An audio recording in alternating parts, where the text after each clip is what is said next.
Welcome to the Mischief Maker broadcast, where chaos, creativity, and common sense collide.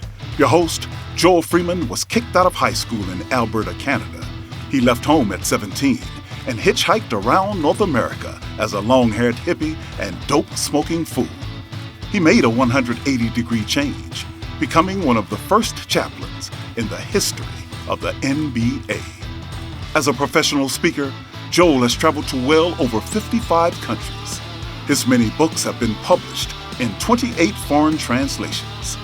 Pieces from his Black History collection have been seen by millions at the United Nations and many other venues. And now, the Chief Mischief Maker himself, Dr. Joel A. Freeman. Hi, Baby Joel here. You know, the older version of me has a hobby. He has the world's largest collection of seashells, and he keeps it scattered on beaches all over the world. Maybe you've seen some of it. Well, there we are. Baby Joel weighing in on my I can't even pronounce it. The collection anyway. You've seen it, I'm sure, somewhere around the world. Today, we've got a very, very cool show for you. I have my dear friend, Dr. Kevin Khao Cates. But before I bring him on, we're going to play a song. And I have something here. This is what's known as the Jack Johnson belt. Just take a look at that. This is a belt that I designed that is one of a kind. We're only making 700 of these worldwide. Now, Jack was all over back in the early 1900s. He was all over Europe, South America, the Caribbean, Mexico, all kinds of places, Canada. So there's going to be a lot of interest in this belt. And if you'd like one, we have them numbered and handcrafted, brass, genuine leather. Check it out. Go to the something called jackjohnsonspeaks.com. And of course, you can check out the QR code above. That has a lot of information. There's a link tree. You're going to be able to meet our guest, Dr. Cates. And there's all kinds of information on there. Tonight, Dr. Cates, Kevin Khao Cates, he's a super producer, Grammy Award nominated producer.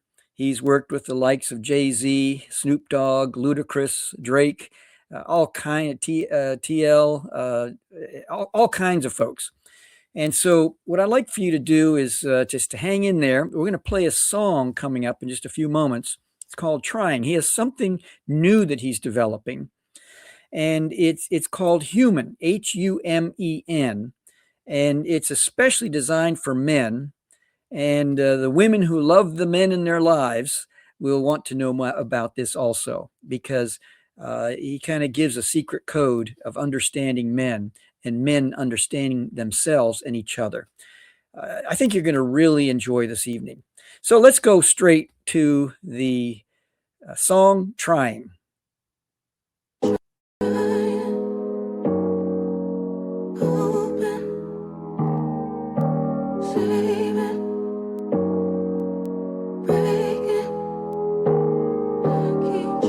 It's a part of you that's missing and you can't feel it. So much love you got built up, but you can't give it. She won't let you see your child in this predicament. She paint pictures like you the deadbeat when you a willing participant.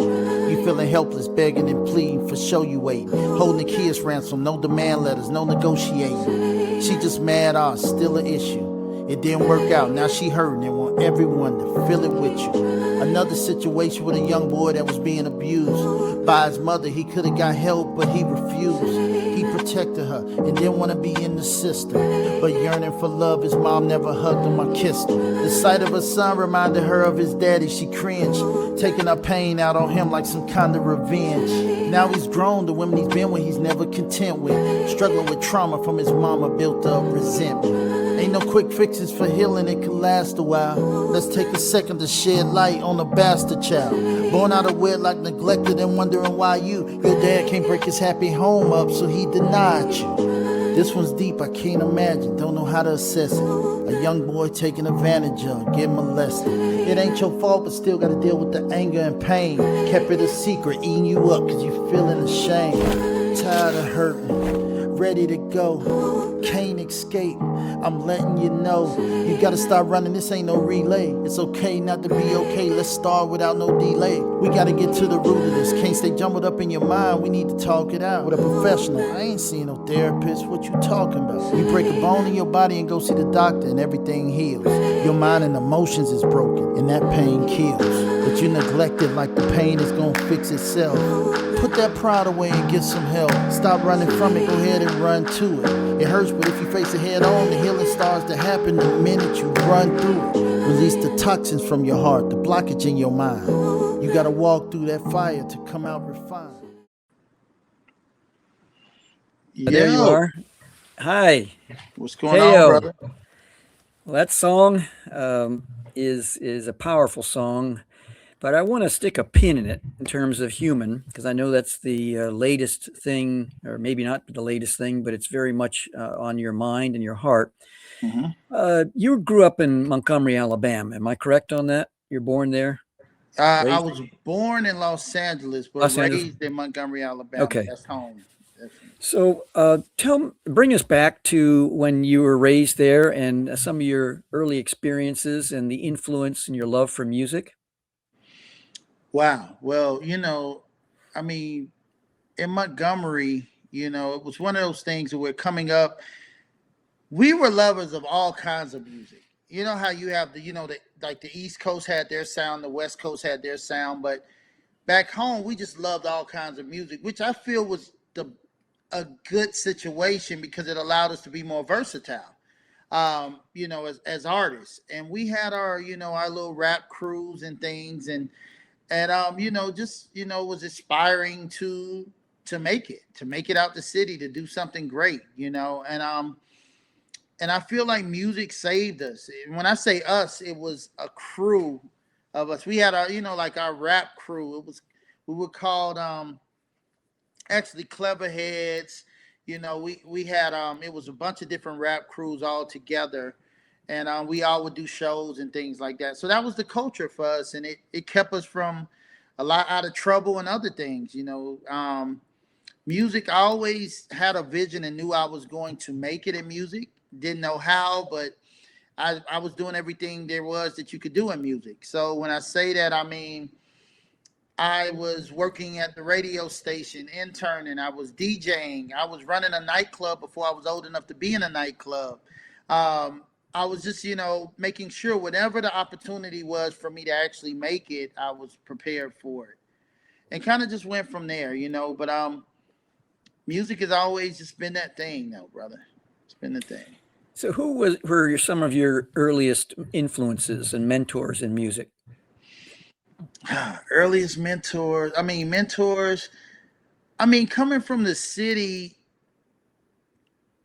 we were like the trendsetters of a lot when it came to music. There were artists and things that I may have looked up to that I thought were dope. On the artist side, I'm gonna date myself a little bit, but as a child, when I really started rapping, I was probably 10 years old. Mm-hmm.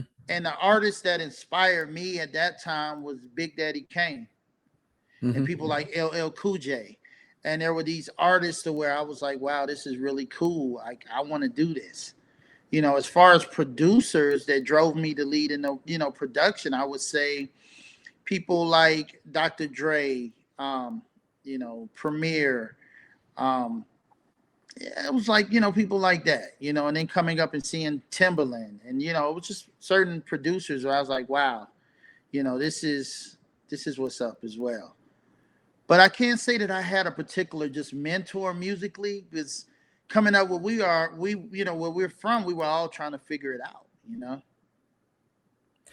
Now, did you, in your early years, was there a moment, like an epiphany that you had, that that this could be more than just a passion? This could actually be a career. Was there a moment you can point to? I think with me, I never looked at it as anything but a career. And I think, and that was what I know that's what kept me going and also strengthened my faith in a way, because to me, there was no backup plan. It was okay. This is it. Music is it. I'm going to make it happen. Instead of doing a backup plan, I'm going to learn more that aligns with music, to where whatever opportunity and way that I can make it musically, I will do so. And that's where, at first I started off as an artist, but following that trend allowed me to actually start producing and start learning about the business side of music and everything else. Because I'm like, I just want to be prepared when the opportunity presented itself. So it was one of those things where there was no other option for me. Tell us a little bit about your upbringing, siblings, parents. What were some of the ups and the downs and all arounds of your childhood that helped influence you? I came. I have five sisters now. So I came up as the only boy at the time. And once again, just being in Montgomery, going from LA and moving to Montgomery, it was one of those things to where we weren't around a lot of our other family. It was more so just my dad, my mom, and our siblings. And it was, it was good. It was good. My mom and dad, we had a full household, and it was later on. It wasn't until I was probably 11 or 12 when my mom and dad actually got a divorce. And just going through life, at humble beginnings, of course, but at the same time, we were always taken care of. So, tops off to my mom and my dad for holding it down. And, it got to a point to where I guess after they got divorced, that's when I actually ended up moving with my father, more so in the lines of just we had started building a relationship more. And I'll say that to say, earlier growing up, I feel my father was more on the you just do what I say type thing. It wasn't like a bond. It was more fear driven. And my dad went through, having a kidney transplant and other things. And he went through dialysis for many years. And in the mix of that, I was there for my father. Like, he was like, sometimes I was that one, I would call him every day, and that was the thing that kept him going. And so as my mom and dad parted ways, I watched my dad change and grow to wanting to have a relationship and wanting to know what was cool that I did. And, and it was like, it became cool. So, I ended up moving in with my father and went from there. It was, and then it got to a point to where, like I said, as I was navigating through music and growing, it was just one of those things where I realized if I was going to make it and be successful, I would have to leave. I was going to have to leave the city. And the reason why is because I guess I had accomplished a lot of the things I wanted to accomplish. But it got to a point where certain people would make comments and would say, tell their kids. A friend of mine, actually, I walked in to his house to visit him, and I heard his mom talking to him, fussing at him, like, if you keep doing that music, you're going to be like Khao, running around here chasing a dream, doing nothing with your life. And it was like, oh, that hurt. It was like one of those. Oh, man. I'm like, either I'm going to start believing this or I got to get out and do something. And that led me to my leap on faith to Atlanta, in that saga. So, how old were you when you moved to Atlanta? And what was the precursor to that? What was the influence for that? Well, I knew I was right around 19, 20-ish when I left. And I knew that I did everything I could in the city. And what I mean by that is we had songs on the radio. We did a lot of great things, but it's the thing about being a local artist, and then, as your songs being played on the radio and you only got 2 or 3 clubs or something you could perform at, eventually it's like, well, what's next? You know what I mean? And so it got to one of those points to where that led to kind of being like, well, if anybody was going to make it out of here, it would have been him, and he ain't make it. And I'm like, I have to, take a leap. So I was working. I was, like I said, I was working at I had the NCO club on the base, the Air Force base, and I actually was was running it. Me and Michael Long was the main like he was the program director at Hot 105, the radio station in the city. So I was DJing and he would, promote the parties, and I saved the money up from that and said, okay, I'm going to take this money and I'm going to get up enough money to pay for about 3 months of rent, get some furniture, get an apartment, and just leap and see what happens. So that's what I did. And as I left, I got a job, but it wasn't enough to make ends meet.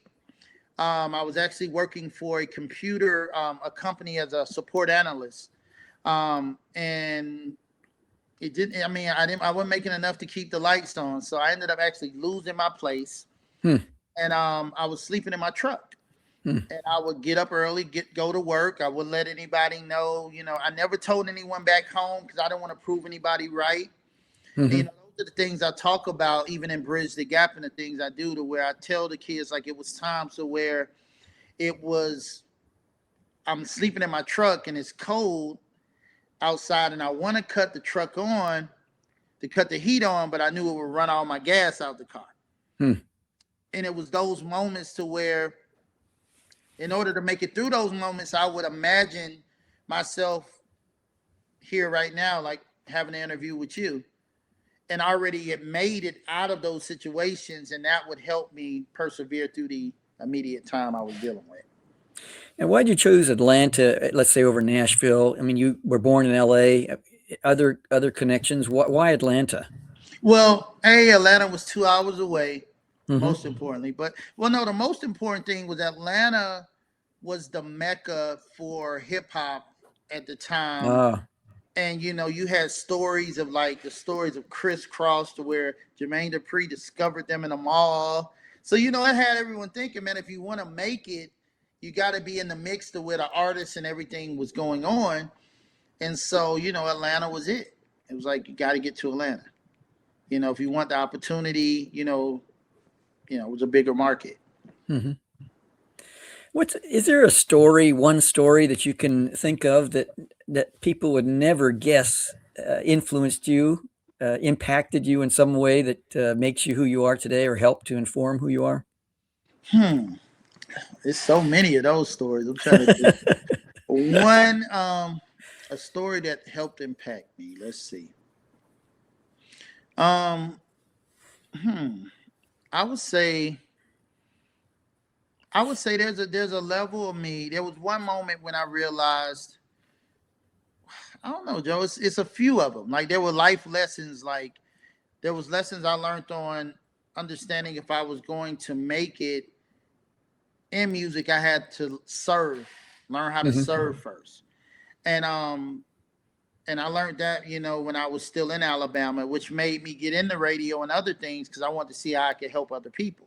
Because I realized, I realized later on, the reason why it was so hard to make it in a small city is Alabama's not considered a music market. So when you would look at major music markets, you got New York, like you say, Atlanta, California, but Alabama was listed under other, like with Wyoming and other places at the time. So we were raised, no matter how much ruckus we raised, no one was looking and checking for us in that way. So I realized if I was going to make it, I couldn't just have talent. I had to figure out a way to actually help other people. And so when I was working at that radio station, they would put all the independent artists in a trash bin. Because back then, if you weren't in a major label, you weren't considered cool or anything else like that. So they would put all that stuff in the trash bin, right? And I would go through those trash bins and actually look for the particular artists. And if they were good, I would play it. Because I'm like, hey, I wouldn't want my records in the trash. And that led to me actually meeting this artist named Mean Green. And the person who was representing that artist was a brother by the name of Jason Jeter. And we got very cool. And I would play his record, and the relationship grew from there. Now, fast forward, after being homeless, sleeping in my truck, going through being a ghost producer, which means I produced up under another producer and did records and, and all these other things. I ended up moving back to Alabama, right? And it started a studio with a partner of mine. And as I started this studio, this was around the time that Cash Money and No Limit was out. So everybody in the hood wanted to do a label. So it was good business for me as a producer, making beats for people. Mm-hmm. And there was one guy who I was doing beats for. His name was Hustle. His name is Hustle. And he said, I want to get T.I. on a song. And I'm like, well, who is T.I.? And he was like, well, he's dope. Check his album out. So I listened to the album. I'm like, yeah, he is dope. So I went to negotiate the deal for him. And as we're sitting there, and at the time, T.I. was a new artist. I think he wanted $5,000, and I talked him down to like 4,500. So I felt kind of good, like, okay, that's good. And then in the mix of that, I'm talking to his manager and didn't realize that his manager was the guy that actually helped me. I mean, that I helped out when I was at the radio station. Wow. Pulling records out of that trash bin. That's something. And now he was managing T.I., and that led to us remembering, and then we went to talking, and that's when he was like, KO, I'm going to be real. We just got dropped from, the label, and we want to do independent. And he was like, you used to always talk about independent, being an independent artist and doing this. And I was like, wow, this is a moment for me to serve again. But at that moment, I just realized if I wouldn't have had that attitude to dig in that trash bin and listen to artists and treat people the way I would want to be treated, I wouldn't have been able to make that happen. And that led to me producing T.I. and becoming head of production and selling millions of records. So that would be a story I would say that, that's huge. Servitude, taking it to that level. We have Kevin McBride. He says, I love absolute the truth. Wake up, bro. Hey. I've never heard of that. So can you respond to that? Oh, yeah. Wake up. That's the record right there. That's my brother, Absolute. Very talented artist and just, good dude, man. And I produced a record for him called Wake Up. And it's, the record's hard. The record's hard. Appreciate that, Kevin, for sure. Shout out to Absolute. My God. Yes, so that's how you broke into producing then, by serving other people. Is that correct? That's how all this happened? I would definitely say, I was sharpening the tools and the skills to be a good producer, but definitely the opportunities that God allowed me to happen came from me actually serving. That's incredible. Yeah. You hear about bosses who are hiring people, and it's if someone comes a little early, leaves a little late, is always looking to serve, that person has a high chance of moving up the ladder in that corporation. Am I correct on that? Yeah, absolutely. That can actually work. It also depends on what circle you're in, because if you're in the wrong circle, you can have that attitude and be around people who don't really care and their character isn't intact, and they would just use you and say, okay, well, we're just going to use that person. You know what I mean? So I think it's very good to have a judge of character of in discernment of who you're working with, and then say, okay, I'm going to serve here, but this person's character is intact. So as I help, I know I can get blessed as well, compared to, how the music game works. Because think about it, the music game is mainly driven off interns. So you had these major labels who would bring in people as interns that they never cared about and just wanted the work to get done. And when they were done with them, they spit them out. Yeah. But then there was some that rose to the occasion, of course, and they really had to, work even harder. But it was a small percentage compared to the people who actually, helped and contributed. So how do you tell the difference between someone that is using you or not? Someone who is trustworthy, who is actually noticing and thinking about how they can utilize your skills in a greater way? A lot of it is definitely, with me, it's definitely in prayer. Like before I go into any business meeting or think about working with someone, I'm praying. God, show me if this person isn't right, and I would get signs to say this isn't it. But it's on the business side. I think the key of it is being able to ask the real questions, because a lot of times as creatives, we may not we'll feel like, well, I want to ask this question, but I don't, because I don't want to offend anybody. But if it's questions on your livelihood and you're about to really invest time working with someone, it's very important that you do ask those questions. And if they get uncomfortable with you asking, real questions like that, that kind of can give you a notion that they may have some ulterior motives. Yeah. Or if someone isn't upfront with you, and they're like, hey, they'll say, hey, look at this flashy thing here. Don't look at the other side. Just keep looking here, because they're, trying to mess you over. But if you, when you start asking the questions, or if you work with someone and they're like, yeah, let's get paperwork out the way, let's get business done right, then you're in a situation with someone who, actually wants to do the right thing. And later on, if they refuse accountability or stuff like that, then wow, that's not a good thing. Right. Absolutely. So you broke into that. Take us back to Montgomery, Alabama, when your first song, you heard it on the radio. What was going on when you heard that? So first off, we actually broke some barriers in Alabama, because when we were doing things, there were some artists. We had a lot of rap groups out there, but the radio wasn't playing any of us. So I was blessed to have my brother Bill Black, DJ Bill Black, and he was working at the radio station.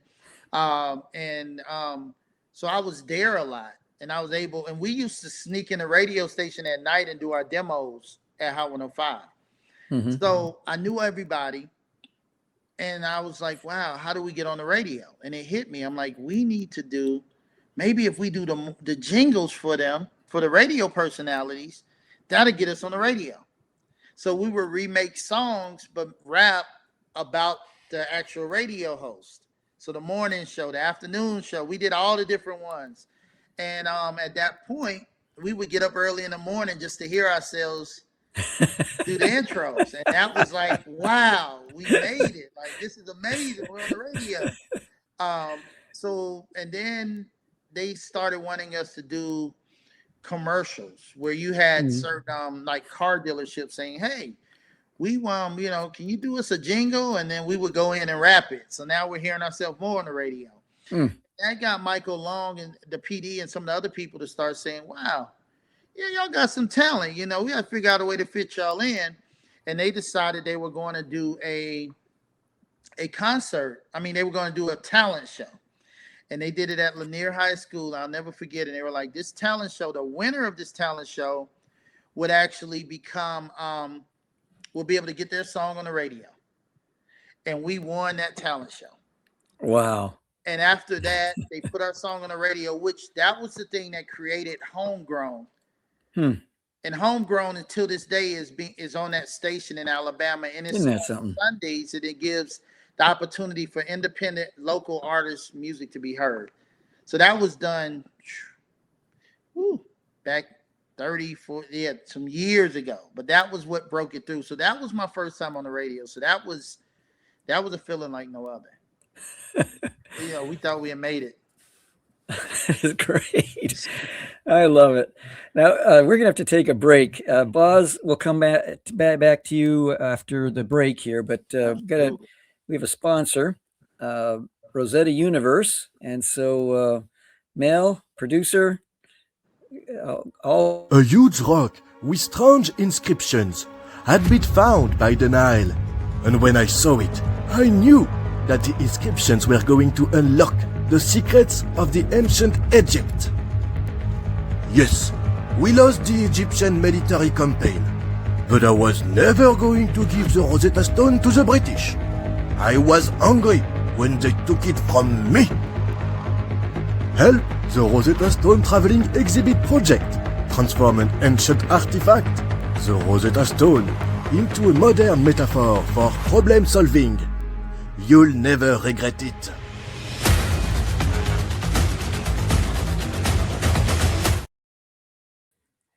Well, there you have it. right. General Manu, he is telling you, check out the Rosetta Universe project. If you go to rosettauniverse.com, that'll tell you all about the project. And it's in the link tree, the QR code. If you happen to be on a laptop or something else, you can use your cell phone, figure it out. And I think it's number 1 on the link tree. And I want to say also, this show is going to be up on the link tree right away within 24 hours of the live show. And when you scroll down and you see KO's face, just gently smash it, touch it, and it'll take you to his he'll love it. It'll take you to his website, and you can make contact with him. And I think you'll enjoy meeting him in either by cell phone or by email or whatever. So Boz is asking a question that kind of hitchhikes off what I want us to talk about. All right. But he's saying, how did you hook up with Arrested Development, KO recording Act a Fool? What's happening, brother? Well, that was a really cool experience. Growing up, Arrested Development was always just a dope group, that to me inspired the culture of hip hop. Because at a time to where it was, gangster rap was in the mix, but Arrested Development created a different vibe that let us know that it just let us know that that there's other. It's cool not just to be gangster. You can actually just talk about life and just have fun doing music again. So I feel that's what Arrested Development did. And me and Speech, that's my brother, man. Our relationship grew throughout the years, and that whole thing came to be at a point to where I'm gonna have to fast forward a little bit. After doing things musically, seeing a darker side of the music industry, realizing that which led me to Bridge the Gap and things helping the youth and all our nonprofit and the great things we've done. And then after that, I remember just in prayer and hearing like in spirit, like God saying, I need to be closer.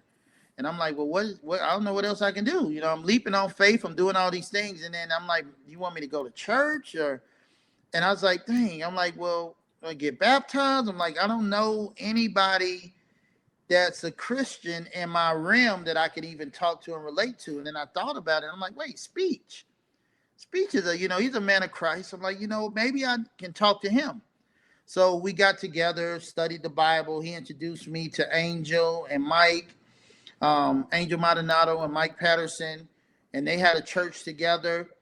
And man, they studied with me, and it was just organic and real. And then I ended up getting baptized, and then I ended up their wife studied with my wife, and she ended up getting baptized. And me and Speech's relationship just grew. And then I'll never forget, he let me hear a song, and Speech was singing on the song, and it blew my mind because I didn't know that. I really didn't realize how good Speech. Like, I'm like, yo, you can rap and sing. I'm like, this is what Drake Beyond is doing. I'm like, yo, if I produced you, I would love to try to create a new sound and do something crazy. And Speech is a producer himself, so I was so honored that he took me up on that offer and said, KO, let's go. So that album, It Was Never Home, was the opportunity for me to actually produce Arrested Development and bring them into my world.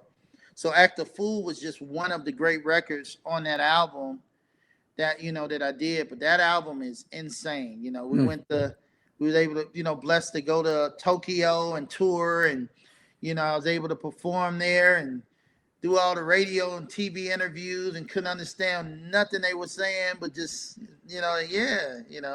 have an interpreter. But it was awesome, the experience of of just running with Arrested Development, going to Africa and touring, just seeing the world with them, was just a major, piece. So I'm forever grateful on that end. You've worked with, as we've mentioned, T.I., Jay-Z, Snoop Dogg, Ludacris, Drake, and so many others.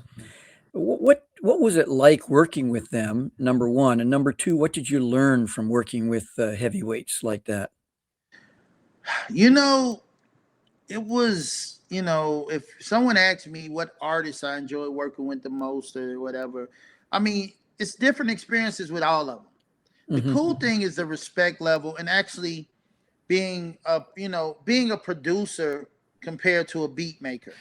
And what I mean by that is, you have people who can make a beat and they'll send the beats out and somebody hear it and say, oh yeah, I'll rap on your beat.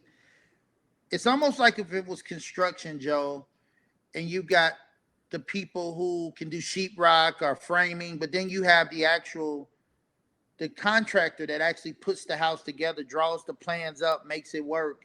So on the production side, these artists, they're always looking for the next thing, but they don't particularly, a lot of times they want to evolve. And it's like, that's when they come to a producer that's going to keep it honest with them and be like, nah, I'm not feeling that.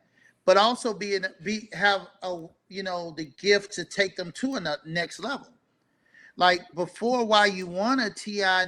didn't have a song like that, but it was me listening to T.I. and saying, you know what, you can only be Rookie of the Year for 1 year. It's time to go MVP. If you're going to go MVP, we need to have songs competing with Jay-Z and Luda and all these other people. So then I went and looked for a bigger sound and said, hey, bam, Why You Wanna, this is a record that, you've never done like this before. So it's kind of things like, getting with the artists and seeing where they are, seeing where you want to take them, and then also checking the litmus test of what's going on at the moment as well. So you're not, so you're all in tune and creating a new sound. So with that being said, my experiences would always be cool because it was never just, hey, check out this, what I rapped on your beat. It would, if I'm with Luda, then Luda would invite me to his mansion and he have his chef make us some veggie spaghetti and we sit back and listen to music and, it's just a cool experience. If I'm with Snoop Dogg, it always was fun with Snoop. Aside that I don't smoke and I would literally, because of the magnitude of smoke in the room, would be disoriented after the session. But fun times. Snoop is amazing. I always love working with T.I. because T.I. is he's creative. Him and Jay-Z, they don't write their lyrics. They like, T.I. go in a room and he'll listen and he'll just pace back and forth and he'll say, okay, let's go in the booth. And he just does it. So it's not many artists that I've seen that can do that. But it is, so I've had, some good times. A lot of, good experiences with different artists. But I can't say it's more so me learning something. It was more so when I'm in there, I'm the one actually cultivating the artist more so. Yes. You give us a glimpse into the relationship with different artists and what comes out of you and what comes out of them in your relationship with them in the creative process. Are there some basic elements of the creative process that transcend regardless who you're working with? Not really it's not a particular blue book. Like a blueprint that happens every time because you're dealing with two things. You're managing the actual relationship with the artist and and as well as being a producer, you have to be a good person of character that knows how to read people. You see what I'm saying? Because you're dealing with an artist that they're, to everyone else, they're the bomb, they're great artists. But then when they come in and sit down with you, they have to take all that shield off to be in a place to learn, right? So that can be uncomfortable for an artist. But then you have to be cautious of that too. And what I mean by that is, I'll give you an example. Jeezy, for example. Working with young Jeezy, that's my man, great guy. But Jeezy's has a more dominant personality. So let's say Jeezy's doing a particular record and I want him to do something a certain way. If I come across the wrong way and say, hey, do it this way, that might rub him the wrong. He'll do it, but I need the vibe to be on a cool frequency as we're getting this record out, right? So with certain people, it may be like, you know what, I need them to do this, but maybe instead of telling them to do it, I'm going to suggest it. And as I suggest it, then he's like, yeah, I like that. Let's do that. So cool. He was the one that said, let's do it. But Yeah, make it his idea. yeah, I don't care because I got it done at the end of the day. Now, working with a Yo Gotti or someone, for example, Yo Gotti is more relaxed, more soft-spoken, just chill. And I would have to be the more aggressive one on that. Like, Yo Gotti, let's do this. Or, you know, so it just depends on the artist. And it's about creating an environment for them to be comfortable so you can bring the best out of them. That's one side of it. You see what I'm saying? And then the other side then becomes actually listening to that artist. And the homework's usually done beforehand with me, where I've listened to that artist and I'm like, okay, they're at this place now. I'm looking at their competition or who they consider competition. And I'm like, okay, to get an edge and do something to a next level, it's like, you know, a chemist, like I'm putting things in the pot. Yo, okay, boom, we're going to try this. And I'm going to give you this, which is different than what you typically do, but it has a familiarity of who you are. So I'm not taking you too far, but I'm taking you to another level to give you a sound that, you know, is going to grab the masses. Now you were Grammy nominated. I mean, that's like the pinnacle. Just to be nominated is huge. But then you, at the peak of your success, what was it? 30 million, 33 million records you were responsible for producing. Right. That ended up being sold. At the peak of your success, you left. Right. Why? Couple of reasons. You know, it just depends on how real you want to get on this podcast here, Joe. You have to let me know. You know, you can be as real as you feel comfortable. Okay. Well, we're gonna give the people what they need to hear then. So, I think being in the music game, you know, one thing that I can honestly say is I never sold my soul. You know what I mean?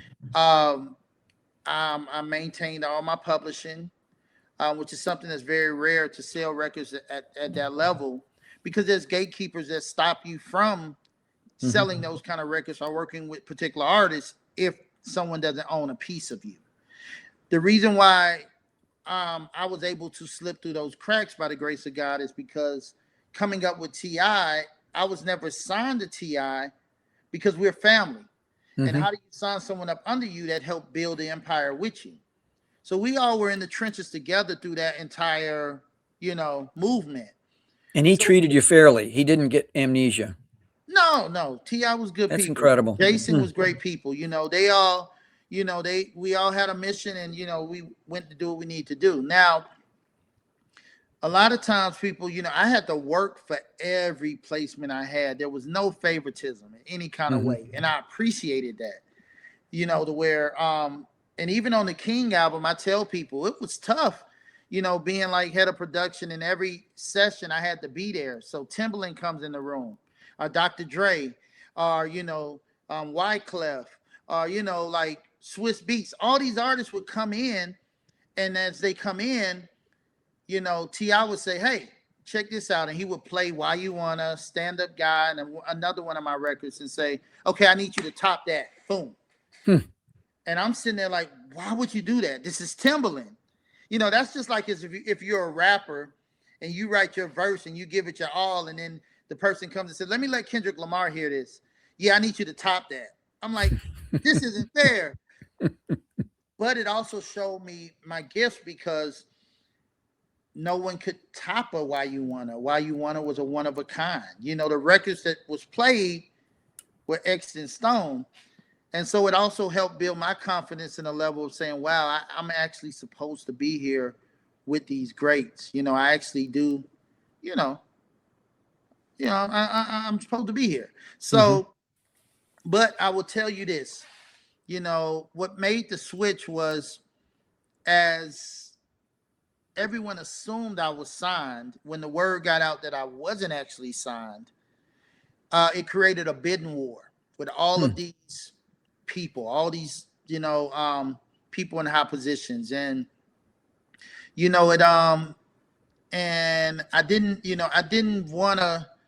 I felt like I wasn't going to do a deal. If I was going to do a deal, it would have been with T.I., but the deal that was presented wasn't the best deal. Like, there were other labels offering a lot more money than it was offered.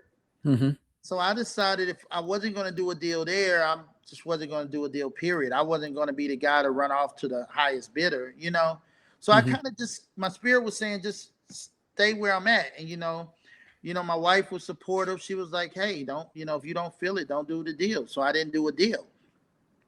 And that led to even a bigger bidding war. Mm. And then that led to me seeing things in the industry that I think some gatekeepers wanted to show me, thinking that it would lure me in of really, wanting to sign. Like, they pulled out all the stops to show me how the game worked, and, introduced me to this group controls everything you hear on the radio. This group controls everything you see on the videos. You do this deal with us, we'll have you with this person today, this person tomorrow, blah, blah, blah, blah, blah. And it was very convincing, and it was very, the way they did that, it was powerful. But at the same time, all I could hear when I was hearing this, because of the location they took me to meet and everything else, they took me to a place that was like one of them things like you heard about on the Netflix thing with Diddy and all that. It was one of those it was a party that had me very uncomfortable. Yeah. You know what I mean? But I had no choice but to go to this party, because I was riding with the individual, the gatekeeper, that wanted to show me that I can change your life. But we had to meet with the people he wanted me to meet in that kind of place. Mm-hmm. So now I'm very, I'm feeling very uneasy. And in that meeting, they offered me everything I could have wanted. But all I kept hearing in my head was thinking about was in the Bible when Satan offered Jesus everything if he could bow down. Mm-hmm. And so I was like, you know what? I played it off, and I got out of there and didn't do the deal.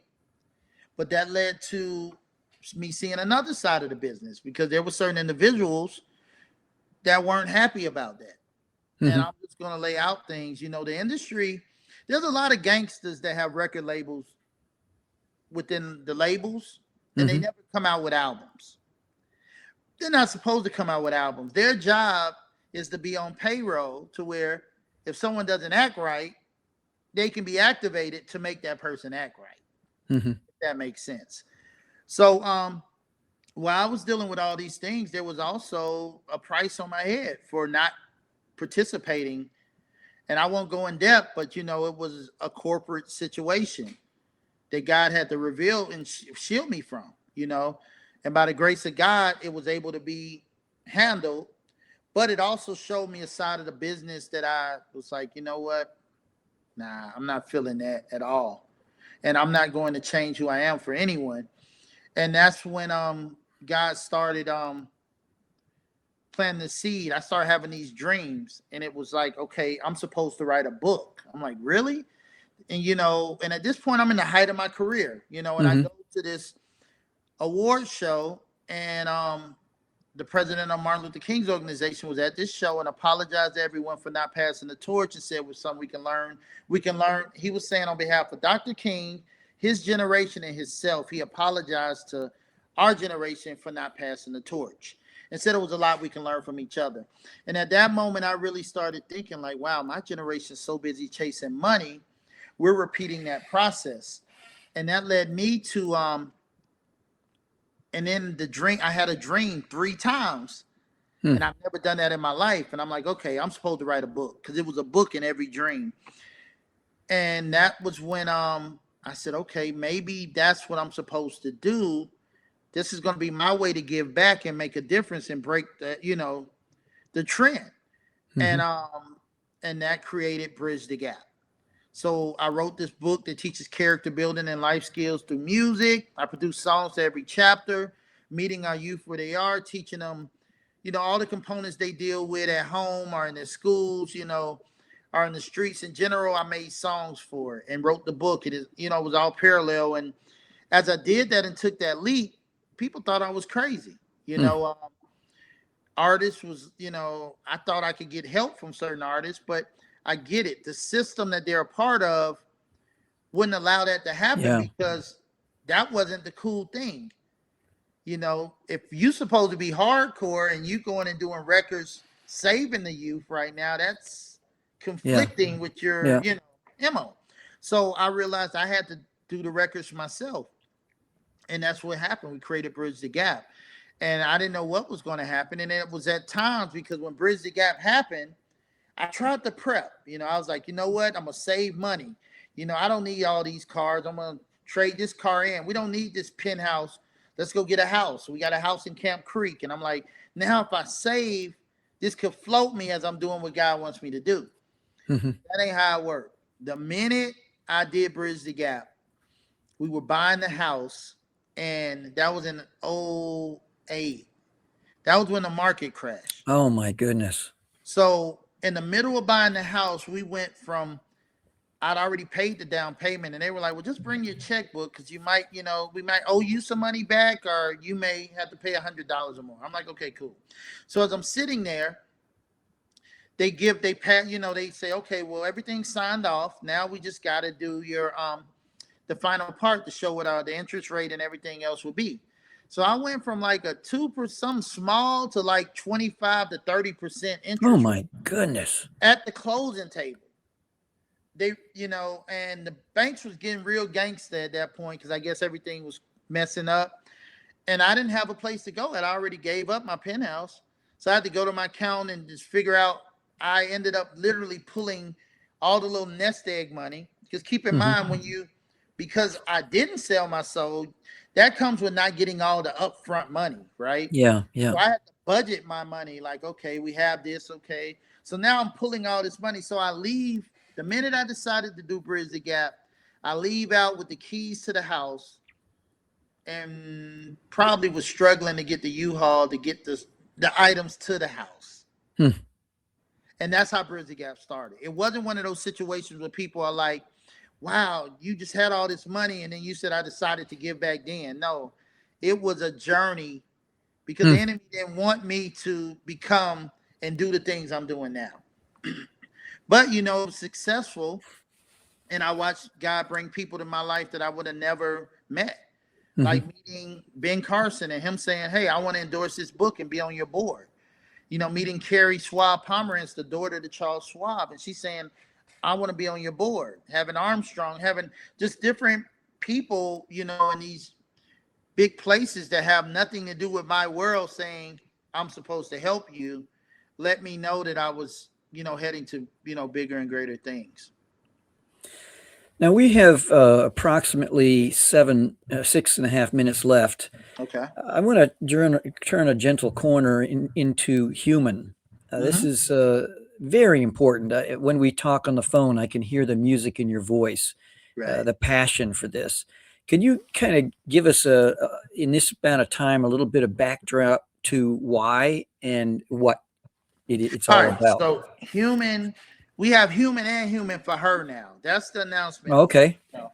So Humen is mental Spell health. it. Humen, right? This is Humen for her right here. Okay. All right. But Humen was actually it's actually Humen, right? And Humen was set up to actually my reason for doing Humen, was just dealing with my own issues I dealt with, with 2023 was a tough year for me. When the writer's strike hit and all of that, I just invested millions in my film studio and did all these things and had all these contracts. Then out of nowhere, boom, Hollywood shuts down. Yeah. Yep. I make no money for 16 months with the investment sitting and people depending on me, family depending on me. So now I'm like, what did I do wrong? Was I a bad father? Am I bad? I'm just beating myself up in all these ways. And I was actually depressed and then realized that I just was pushing on and saying, I'm good. And then I started praying and I started writing down the ways I was feeling. And as I was writing the ways I was feeling, that created me to make songs for every topic. And then I ended up I kept writing, and that's what molded Humen. I took my pain at the moment, Mm, created a way to help others. So that's Humen is powerful. literally on mental wellness because as men, we don't have that. We don't have an outlet. We're told, Mhm. suck it up, man up, but we're human. We feel just as anyone else. And that's why there's so many men with high blood pressure, people with suicide. I mean, so much is happening because we don't know how to woosah and take that moment and just get back in the fight and understand the importance of therapy and other things. So that's what led Humen. And Humen, I literally produce music videos to every song. Hmm. So it's the book, it's the workbook, it's the online course. It's actually, you can watch the videos. And then we have Humen sessions where literally men can get together, Joe. You can have the book, play the video amongst your other brothers, and then say, okay, so what did y'all grab from that? Hmm. And then the conversation starts flowing. And that's where therapy starts. It starts with communicating. So then I did Humen for her, for the women that's dealing with things. And as women, they have to be there for us. And there is no blueprint that tells a woman how to help a broken man, especially a man that doesn't know he's broken. Hmm. So Humen helps them through the process and helps them be greater as well. And it's been great. We partner with Divine Light. Our partner Sakina Dean, she has a series of mental health facilities throughout Baltimore and Pennsylvania and Virginia. She's opening in Atlanta, and she's been using Humen. And literally, we got clinical studies of Humen changing so many people's lives Wow. daily. So it's proven, it's evidence based, and now it's time to get it out to the world and let people know that the solution is here. So we're not just bridging the gap and helping our youth, which we have that component too, but now we have the overall family dynamic to make change. And I don't know what happened with the video, Joe, but it cut off on us. I was hoping we could have got it right and did When something with it. when But we when you get the copy, we'll take care of that. perfect. It'll be taken care of. All right. Amen. So, what do you hope happens here? And how do people get a hold of you? All right. So first off, you can go to Humen, that's HUMEN.me. Humen.me. Mm-hmm. Don't do human.com or anything else because there's other things, but HUMEN.me is for Humen. Mm-hmm. If you're interested in Bridge the Gap and the things we're doing there, that's bridgedagap.org. So the DA is Developing Academics, but bridgedagap.org. And Bridge the Gap, of course, like I say, that's the course with me and Megan Good actually teach, character building and life skills, and there's music involved. Reach out to me on the social media outlets. It's KHAO Music. That's I think that's TikTok. That's also Instagram. If you're on Facebook, I think it's just KO Kates, KHAO Kates. And then there's also, of course, I have my KevinKOKates.com site. So if you want me, for speaking engagements or, our workshops, or, we're taking Humen on the road now. So we're going to colleges and it's a whole experience we're doing. So, is there a way for people to donate to you? Do you have a nonprofit? Absolutely. Bridge the Gap is our nonprofit. We have, that's just a huge blessing in itself because we're taking those donations and we're actually putting our programs in areas that can't afford the programs. Because, of course, if we could give it all away, we would. But when you're printing out things, there's a cost that comes with things. So yeah, we even have it to where there's certain ambassadors that can get involved. And these ambassadors can actually tell us, hey, I want this in my neighborhood, blah, blah, blah. And they can donate and, become, a Bridge the Gap or Humen ambassador and make change. So. Okay, you are a dear friend. You just have such a good heart, and I am so thankful and grateful to know you and be known by you. And just say God bless you and all that you're doing. And anyone watching this live or as this goes off to different platforms, please take the time to check him out on the social media, whatever it might be, whatever connection. Reach out to him, and I would encourage you to donate as much as you're able to help out with this, with all the things that are stirring in his heart. Amen, brother. We got to jump here. It is such a joy to be with you. Thank you so much. And Thank you, brother. You have just experienced another episode of the Mischief Maker broadcast. Hit the subscribe button. Connect at chiefmischiefmaker.com. Thanks for coming along for the ride.